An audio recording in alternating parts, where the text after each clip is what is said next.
Oke, mari kita bahas ini. Saya tahu banget perjuangan yang Anda hadapi sebagai pemilik bisnis retail saat ini. Anda lagi sibuk mau mengembangkan skala bisnis, buka cabang sana-sini, melayani lebih banyak pelanggan, tapi di belakang layar, operasional rasanya kayak benang kusut kan? Nah, di pembahasan kita kali ini, kita bakal bongkar tuntas masalah itu. Kita akan lihat gimana caranya mengubah sistem inventaris yang tadinya bikin stres dan kacau balau menjadi pusat kendali yang rapi, efisien, dan pastinya bahwa untung. Coba ingat-ingat, pernah nggak sih Anda alas menatap wajah kecewa pelanggan setia, terus dengan berat hati bilang, "Aduh maaf, barangnya lagi kosong." Wah, itu mimpi buruk banget buat pengusaha retail. Di luar sana, saingan Anda itu cuma berjarak satu kali klik atau beda satu ruko doang loh. Kalau gudang Anda berantakan atau Anda masih pakai Excel manual buat melacak ribuan barang, Anda nggak cuma buang-buang waktu, tapi beneran kehilangan penjualan nyata. Kasus barang habis atau biasa disebut out of stock ini ibarat pipa bocor di bisnis Anda yang harus cepat-cepat kita tambal. Dan kalau Anda mikir buat menunda perbaikan ini, coba deh dengerin satu angka krusial ini. 3. Yap, menurut riset dari McKinsey, bisnis yang sudah mengadopsi perangkat lunak digital buat operasional mereka, itu melihat return atau tingkat pengembalian sampai 3 kali lipat lebih tinggi dalam 5 tahun, dibandingkan sama mereka yang masih ngeyel pakai sistem manual. 3 kali lipat. Jadi ini bukan lagi soal gaya-gayaan biar kelihatan modern. Ini murni urgensi berbasis data. Masih mengelola persediaan pakai pulpen dan kertas di zaman digital, itu sama aja Anda sengaja menahan laju pertumbuhan bisnis sendiri. Jadi, poin krusialnya adalah, sebelum kita lompat membahas solusi teknologinya, kita harus menyamakan pemahaman dulu nih. Kita perlu paham apa yang sebenarnya numpuk di gudang Anda. Mari kita bedah anatomi inventaris itu sendiri. Faktanya gini, inventaris itu bukan sekedar tumpukan kardus berdebu di ruangan belakang toko Anda. Inventaris itu adalah modal Anda, uang tunai Anda yang lagi diikat dalam wujud barang. Uang ini cuma diem di sana, nunggu buat diubah lagi jadi uang tunai lewat penjualan. Kalau Anda nyimpen terlalu banyak, arus kas Anda bisa macet. Tapi kalau terlalu sedikit, Anda kehilangan peluang profit. Memahami kalau inventaris itu sebenarnya adalah instrumen keuangan yang harus dikelola secara aktif. Nah, itu adalah langkah pertama menuju profitabilitas yang sesungguhnya. Dan wujud modal yang terikat ini macam-macam ya. Perjalanannya selalu mulai dari bahan baku, material mentah yang Anda beli, terus masuk fase barang dalam proses, di mana material itu lagi dirakit atau diolah. Sampai akhirnya jadi barang jadi yang siap dibeli pelanggan. Tapi jangan lupakan MRO, barang perawatan, perbaikan, dan operasional kayak alat tulis atau pelumas mesin yang bikin bisnis Anda tetap jalan. Dan yang terakhir, stok pengaman. Ini semacam pelampung penyelamat saat supplier telat ngirim atau pesanan tiba-tiba melonjak. Intinya, Anda wajib tahu persis aset Anda lagi ada di tahap mana saat ini. Begitu kita tahu apa aja yang kita punya, pertanyaannya, gimana strategi ngaturnya? Di satu sisi ada pola pikir lama nih, pemesanan grosir standar, beli sebanyak-banyaknya biar dapat harga murah. Masalahnya, biaya gudang membengkak, belum lagi ada resiko barang kedaluarsa atau jadi stok mati yang nggak laku. Nah, di sisi lain, ada strategi level pro yang namanya just in time atau JIT. Dipelopori sama Toyota di tahun 60-an, ini adalah sistem yang super ramping. Anda cuma pesen apa yang benar-benar butuh dipakai atau dijual saat ini juga. Jelas jauh lebih efisien, tapi butuh presisi yang luar biasa tinggi. Dan ini dengan brilian mengilustrasikan satu rahasia besar. Kemana sih Anda harus memfokuskan energi Anda?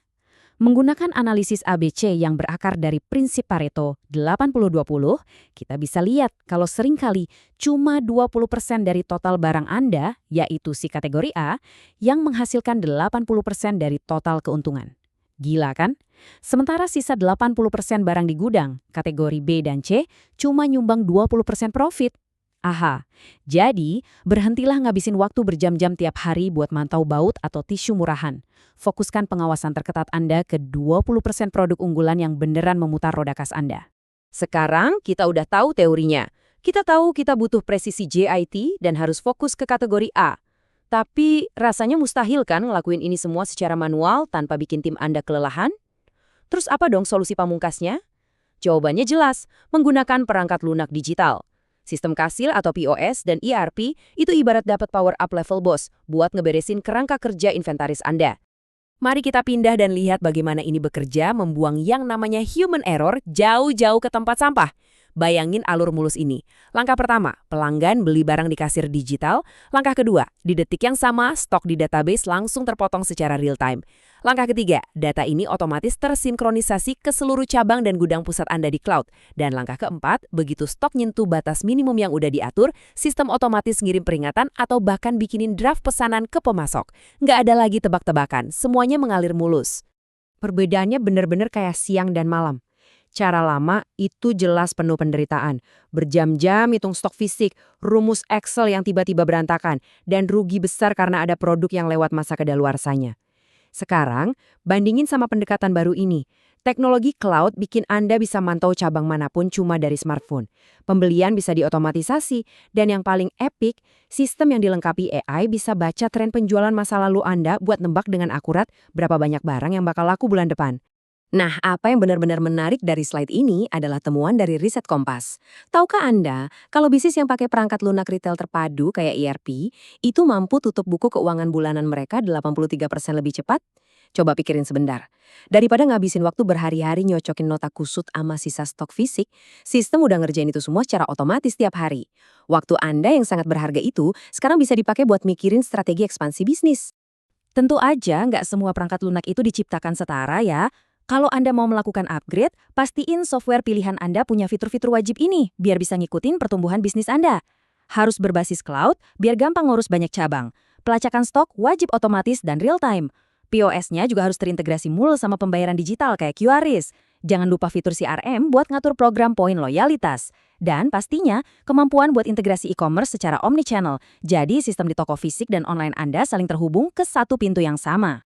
Kabar baiknya, di pasar Indonesia saat ini ada banyak banget pilihan kelas atas yang dirancang khusus buat berbagai skala bisnis. Kalau bisnis Anda berskala besar dan butuh ERP komprehensif dengan kekuatan AI, Scale Ocean bisa jadi andalan.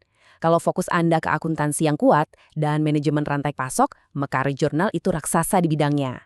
Buat Anda yang main di sektor F&B atau retail multilokasi yang dinamis, Yuta POS sangat bisa diandalkan. Dan bagi teman-teman UMKM yang butuh pergerakan lincah, Moka sama Pawon tetap jadi primadona yang super user-friendly. Selalu ada solusi yang pas buat postur bisnis Anda. Sebagai penutup pembahasan kita, saya mau Anda merenungkan satu pertanyaan provokatif ini. Apakah bisnis Anda yang mengendalikan inventaris?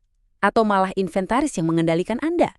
Kalau tiap akhir bulan Anda ngerasa stres, kelelahan, dan selalu kehabisan waktu cuma buat ngurusin stok, itu artinya inventaris lagi mengendalikan Anda.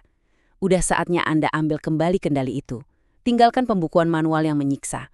Berdayakan bisnis Anda dengan otomatisasi perangkat lunak retail dan saksikan sendiri gimana operasional yang terkontrol bisa bawa bisnis Anda terbang ke level selanjutnya. Terima kasih sudah menyimak dan mari terus bertumbuh.